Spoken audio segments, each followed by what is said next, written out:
রাত তখন প্রায় 2:30। শহরের কোলাহল অনেক আগেই থেমে গেছে।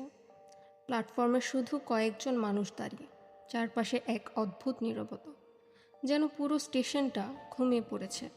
ঠিক তখনই দূরে একটা ট্রেনের হুইসেল শোনা গেল। কিন্তু আশ্চর্যের বিষয়, ওই সময়ে সেই লাইনে কোনো ট্রেন চলার কথা ছিল না।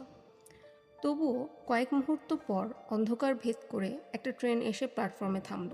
দরজা খুলে গেল, ভেতরে কয়েকজন যাত্রী বসে আছে। বাইরে থেকে দেখলে সব কিছু একেবারেই স্বাভাবিক। একজন ব্যক্তি সেই ট্রেনে উঠে পড়েছিলেন।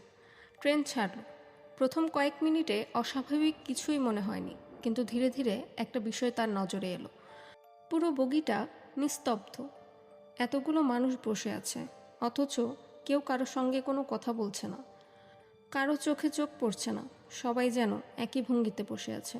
এরপর তিনি আরও একটা জিনিস লক্ষ্য করলেন। যাত্রীদের অনেকের পোশাক যেন কয়েক দশক আগের, এমন পোশাক যা আধুনিক বেইজিংয়ে দেখা প্রায় অসম্ভব। হঠাৎ স্পিকারে একটি স্টেশনের নাম ঘোষণা হলো। কয়েক মিনিট পর আবার সেই একই স্টেশনের নাম। তিনি ভাবলেন হয়তো ভুল ঘোষণা হয়েছে, কিন্তু কিছুক্ষণ পর আবারও ঠিক একই ঘোষণা। এবার তার বুকের ভিতর অস্বস্তি জমতে শুরু করলো। কিছু মুহূর্তের মধ্যেই তিনি খেয়াল করেন বগির ভেতরের যাত্রীরা একে একে কমে যাচ্ছে, কিন্তু কাউকে নেমে যেতে তিনি দেখেননি। যেন মানুষগুলো চোখের আড়াল না হয়েই হারিয়ে যাচ্ছে। শুধু তাই নয়, বেইজিংয়ের কিছু পুরনো এলাকার বাসিন্দারাও বছরের পর বছর ধরে দাবি করে আসছেন গভীর রাতে তারা পরিত্যক্ত বা কম ব্যবহৃত রেল লাইনের পাশ দিয়ে যাওয়ার সময় ট্রেনের হুইসেল শুনেছেন। অনেকে চাকার শব্দও শুনেছেন, এমনকি রেল লাইন কেঁপে ওঠার অনুভূতিও পেয়েছেন। কিন্তু কয়েক সেকেন্ড পর চারপাশে তাকিয়ে দেখেছেন সেখানে কোনো ট্রেনই নেই।